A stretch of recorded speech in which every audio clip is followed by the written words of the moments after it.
مسلمان دنیا کو حاصل کرتا ہے آخرت کے لیے. اور کمال کی بات ہے اسلام نے دنیا چھوڑنے کا حکم ہمیں دیا ہی نہیں ہے. اسلام نے کہا بلکہ عیسائیت پہ رد کیا ان پادریوں پہ جنہوں نے عیسائی مذہب میں رہبانیت کو ایجاد کیا کہ دنیا چھوڑو گے تو خدا راضی ہوگا. عیسائیت جو رہبانیت کی طرف گئی نا اس کے بڑے نقصانات کیا ہوئے. یہ اسلام کے عروج کا دور تھا جب اسلام اپنی بلندیوں پہ پہنچا ہوا تھا. گریٹ امپائر مسلمانوں کی امپائرز تھی. اس وقت سائنسی ترقی بھی مسلمانوں کی عروج پہ تھی اور یورپ تاریکیوں میں ڈوبا ہوا تھا. سائنسی ترقی بھی نہیں تھی, توہم پرستی بہت زیادہ, نہ صفائی ستھرائی, اور عیسائیت اپنے زور پہ تھی یورپ میں. اب آپ دیکھیں ادھر عیسائیت زور پہ ہے, سائنسی ترقی نل ہے, ادھر اسلام عروج پہ ہے اور مسلمان سائنٹسٹ جو تھے وہ بھی کس پہ تھے؟ عروج پہ تھے. اس کا مطلب اسلام جب آیا تو سائنس نے ترقی کرنا بولو نا شروع کی ہے. یہ جو ہماری یونیورسٹیاں تھیں نا اندلس میں, قرطبہ میں, یہاں یہ یورپین, اس وقت امریکہ تو دریافت نہیں ہوا تھا, یہاں یہ یورپین اقوام آ کے ہمارے سائنسدانوں سے ہماری یونیورسٹیوں میں سائنس پڑھا کرتے تھے. پھر جب یہ واپس جا کے دیکھتے اور اپنی سوسائٹی کا حال دیکھتے کہ پادریوں نے کس طرح سے ان کو سائنس اور ٹیکنالوجی سے دور کیا ہوا ہے اور مسلم اسکالرز کیسے سائنس کے میدانوں میں ایک دوسرے سے آگے بڑھے ہوئے, اور اتنا آگے بڑھے ہوئے تھے کہ دینی مدرسہ اور سائنسی یونیورسٹی یہ دو الگ الگ چیزوں کے نام نہیں تھے. ایک مدرسے میں دین بھی سکھایا جا رہا ہے, وہیں سائنٹسٹ بھی وہیں پیدا ہو رہے ہیں. نہیں یہی بات میرا خیال ہے. تو یہ جو مذہب سے بغاوت شروع ہوئی ہے نا یورپ میں, یہ اصل میں مسلمانوں کو دیکھ کے شروع ہوئی ہے. اس کا بہت بڑا ذریعہ مسلم ہے کہ وہ واقع دیکھتے تھے کہ یہ کہاں سے کہاں پہنچ گئے. اور ہمارے والے جو ہے, جب وہ اس نے گیلیلیو تھا نا, اس نے جو دعویٰ کیا تھا زمین گول, گیلیلیو تھا, کون تھا وہ, ایک سائنٹسٹ تھا نا مشہور, جس نے دعویٰ کیا زمین کیا ہے, گول ہے. تو اس پہ پادریوں نے کیس کر دیا کہ تورات میں تو, انجیل میں تو لکھا ہے زمین چپٹی ہے, حالانکہ نہیں لکھا ہوا انجیل میں. جو توہم پرستی جو بھی آئی انہوں نے مذہب کے کھاتے میں ڈال دی. مسلمان سائنسدانوں نے جب بھی کوئی دعویٰ کیا ان کے مقابلے میں کبھی بھی مذہبی اسکالر کھڑے نہیں ہوئے, کیونکہ قرآن نے کوئی ایسا دعویٰ ہی نہیں کیا جو سائنس کے اگینسٹ ہو, کوئی اگینسٹ ہو سائنس کے.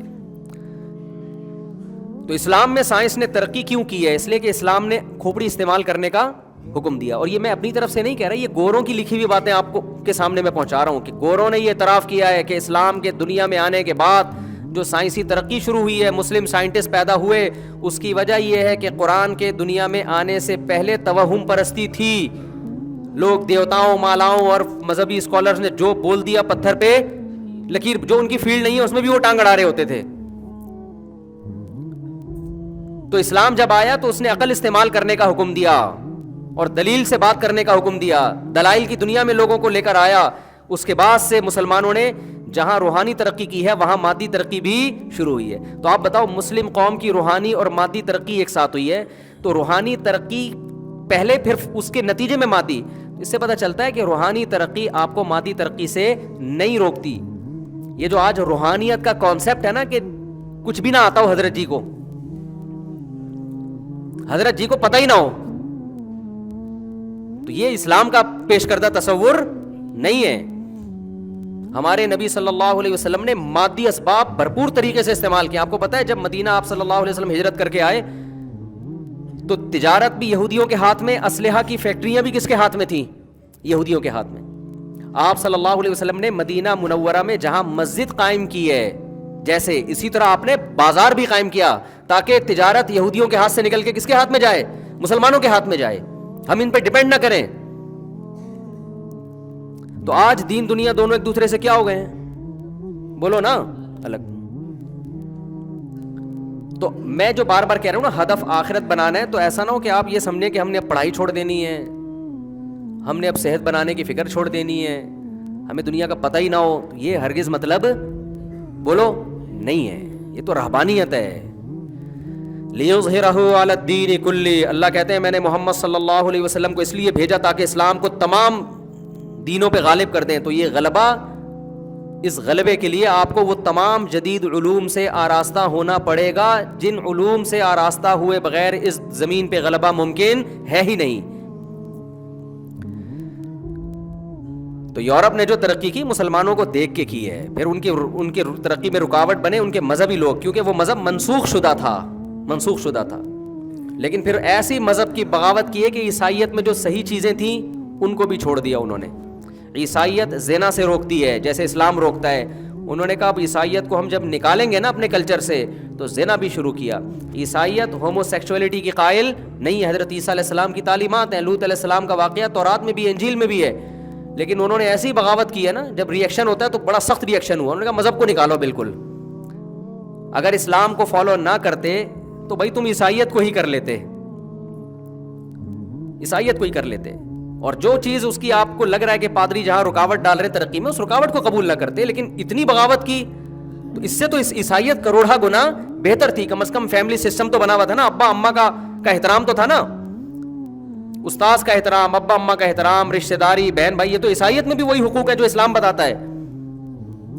تو ایسا بغاوت کی ہے کہ وہ ترقی کی تو عروج پہ پہنچ گئے, مگر روحانیت کی ایسی پستیوں میں جا کے گرے ہیں کہ اس سے زیادہ پستی کی مثال ملتی نہیں ہے. تو خیر میں عرض کر رہا تھا, جلدی سے بات کو سمیٹ کے ختم کروں. ہماری بات اسی طرح چلتی ہے بھائی, کیا کریں, مجبور ہیں یار. ٹاپک لے کے چلتے ہیں, پھر ایران توران آتا ہے, پھر بیچ میں آتے ہیں, لیکن کوشش کرتے ہیں کوئی بات غلط نہ ہو, قرآن و سنت کے خلاف نہ ہو. تو ان کا ویژن الگ ہے, آپ کا ویژن کیا ہے, ان کا گول الگ ہے, آپ کا گول, آپ کا ہدف الگ, ان کا الگ. تو آپ نے ہدف کس کو بنانا ہے, آخرت کو. جب آپ آخرت کو سامنے رکھو گے تو دنیا تو پھر بھی آپ کماؤ گے, بلکہ فرض ہے آپ پہ دنیا کمانا, لیکن اس میں حرام کو آپ نے اپنی زندگی سے نکالنا ہے. گورا ٹینشن دور کرنے کے لیے شراب پیتا ہے, آپ ٹینشن دور کرنے کے لیے سو جاؤ اچھے بچوں کی طرح. یہ بہترین طریقہ ہے بھائی. پھر بھی نیند نہیں آ رہی, بھاگو دوڑو ورزش کرو, تھکو گے نیند آ جائے گی. پھر بھی نیند نہیں آ رہی تو ڈاکٹر سے پوچھ کے کبھی کبھار ایک آدھ نیند کی گولی کھا لی, کبھی کبھار. عادت نہیں ڈال لینا ورنہ اس چرس سے زیادہ اس پہ سیٹ ہو جاؤ گے پھر تم. یہ نیند کی گولیاں یہ سب کھوپڑیوں کو آؤٹ کرتی ہیں. قرآن کھول کے بیٹھ جائیں, کہہ رہے نیند آ جائے گی, بیوی سے باتیں شروع کرتے ہیں نیند آ جائے گی. تو ڈاکٹر کہتے ہیں, میں میڈیکل سائنس میں ٹانگ نہیں اڑا رہا, ڈاکٹروں سے سنی ہوئی باتیں نقل کر رہا ہوں, کہ نیند کی گولی کبھی کبھار کھانے میں کوئی حرج نہیں ہے, لیکن عادت نہ ڈالیں اس کی. کبھی کبھار کا مطلب بلا وجہ تو ویسے ہی نہیں کھائیں. کبھی ایسا ہوتا ہے کہ بہت زیادہ تھک گئے, کوئی دماغی کام ہے, صبح کوئی بہت ضروری ہے, تو پھر ڈاکٹر لوگ ہی کہتے ہیں کہ ایک آدھ میں کبھی کبھار میں فرق نہیں پڑتا, بلکہ وہ کہتے ہیں نہ کھانے سے وہ کھا لینا بہتر ہے, کیونکہ نہیں سوئے گا پھر جو دماغ خراب ہوگا نا اس کا, صبح پتہ نہیں کیا کیا کرے گا جا کے. یہ اس سے بہتر ہے کہ کھوپڑی کو تھوڑی دیر کے لیے سیٹ کر لے. لیکن یہ ایک دفعہ میں یہ عادت پڑتی ہے, یہ بھی ذہن میں رکھو. جو پھر آدمی کو مزہ آتا ہے پھر کہتا ہے کل بھی کھاؤں گا, یہ نہ کریں آپ کام, یہ بہت ڈینجرس ہے. تو سب سے بہتر طریقہ, بھاگے دوڑے, پسینہ نکلا. جب جسمانی طور پر آدمی تھکتا ہے تو دماغی طور پہ اس کو سکون ملتا ہے. تو گورا پیے گا شراب, آپ نے شراب نہیں پینی, کیونکہ یہ آپ کو آپ کے آخرت سے کیا کر رہا ہے, یہ عمل ہٹا رہا ہے. تو اب کرنا کیا ہے, پہلے تو میں نے بتا دیا ہدف آخرت ہے. اب آخرت کے لیے آپ کو دنیا بھی کرنی ہے, ظاہر ہے. پہلے تو اللہ میاں نے 5 عبادتیں ہمیں بتائی ہیں. گورا ان 5 عبادتوں کو ٹائم ویسٹنگ سمجھے گا. کیا خیال ہے بھائی؟ دیکھو کل پیپر ہے, گورے کو پتا ہے کہ کل میں نے امتحان دینا ہے, ہندو کو پتا ہے کہ کل میرا, گورے ہی بات نہیں, اس میں ہندو بھی داخل ہیں, سکھ بھی داخل ہیں. اس سکھ سے مجھے یاد آیا, ابھی ایک سکھ ہیں, ان سردار جی نے میرے خلاف کوئی کلپ بنایا, میں نے کہا داڑھی بڑھاؤ, اور سکھ مذہب میں یہ کہ سب جگہ. تو یہ خوب سمجھ لیں, نیچے نا کچھ لوگوں نے طنز کیے ہوئے ہیں سردار جی پہ. تو یہ طنز کرنا ہمارا طریقہ نہیں ہے. آپ اپنی بات مثبت انداز میں, مدلل انداز میں پیش کر دیں, اگلے نے جواب دے دیا, لوگ دیکھ لیں گے کس کا جواب میں دلیل ہے, کس کے جواب میں دلیل نہیں ہے. لیکن یہ جو نیچے لوگ, مسلم لوگ کچھ طنزیہ لب و لہجہ اختیار کر رہے ہیں نا, تو یہ خوب سمجھ لو, جب آپ اس طرح سے طنز کرنا شروع کریں گے نا, کسی کے اوپر مذاق اڑانا شروع کریں گے, تو اس سے اسلام کے قریب آنے کے بجائے لوگ دور ہو جاتے ہیں, کہ ان کو تو بات کرنے کی تمیز نہیں ہے. تو جیسے سردار جی نے بڑی تمیز سے ایک چیز ریکارڈ کروا دی, تو آپ نے بھی کمنٹس تمیز سے ہی کے دائرے میں ہی کرنے ہیں. اس وقت تمیز مارکیٹ سے کیا چل رہی ہے, شارٹ چل رہی ہے, فوراً جوش میں آ جاتے ہیں. موسیٰ علیہ السلام کو اللہ نے فرعون کے پاس بھیجا تھا, کتنا بڑا ظالم تھا وہ. تو اللہ نے موسیٰ علیہ السلام سے کیا فرمایا, قولا لہو قولا لینا, نرم لہجے میں بات کرنا. تو فرعون سے جب نرم لہجے میں بات کرنے کا حکم ہے, تو باقی تو سب فرعون سے چھوٹے ہی ہیں. تو آپ نے اپنے ٹائم کو بچانا ہے, ٹائم کی حفاظت کرنی ہے. اگر آپ نے ابھی حفاظت نہیں کی, ہاں میں عرض کر رہا تھا جب آخرت کو ہدف بنائیں گے تو اللہ نے آپ کو جو جو صلاحیتیں دی ہیں تو اس میں آپ نے اپنی صلاحیتوں کو دیکھ کے یہ فیصلہ کرنا ہے کہ میں کون سے کام انسانیت کی خدمت کے زیادہ سے زیادہ کر سکتا ہوں. بے شک اس میں پیسہ کمانا بھی ہو, پیسہ بھی کمانا ایک اچھی بات ہے. حدیث میں آتا ہے اوپر والا ہاتھ اللہ کو نیچے والے ہاتھ سے زیادہ محبوب ہے. اس نیت سے کمائیں, رشتہ داری جوڑیں گے. واپس چلا گیا.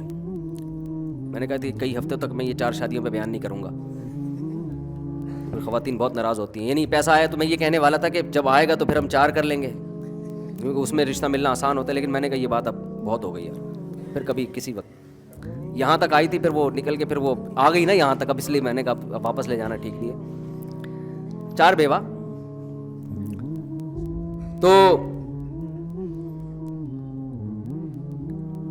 ہر انسان کو اللہ نے مختلف قسم کی صلاحیت, کسی کو اللہ نے کاروباری دماغ دیا ہوتا ہے, کسی کو اللہ نے پڑھنے کے لیے بڑا اچھا دماغ دیا ہوا ہوتا ہے, کوئی جسمانی طور پر بڑا مضبوط ہوتا ہے, اوپر سے کیا ہوتا ہے خالی ہوتا ہے, جسمانی طور پر بڑا مضبوط ہوتا ہے وہ. اور کوئی بہت سارے صلاحیتیں ہیں نا, وہ تو آپ خود فیصلہ کریں. تو اب میں یہاں تک پہنچنا چاہتا ہوں کیونکہ آپ میں اگر پاور ہوگی, طاقت ہوگی, چاہے ٹیکنالوجی کے لحاظ سے ہو, چاہے وہ آپ نالج کے لحاظ سے ہو, چاہے جسمانی قوت کے لحاظ سے ہو, تو آپ وہ کام قوم کے لیے اللہ کو راضی کرنے کے لیے کر سکتے ہیں جو کمزور آدمی جس میں وہ صلاحیت نہیں ہے وہ آدمی نہیں کر سکتا.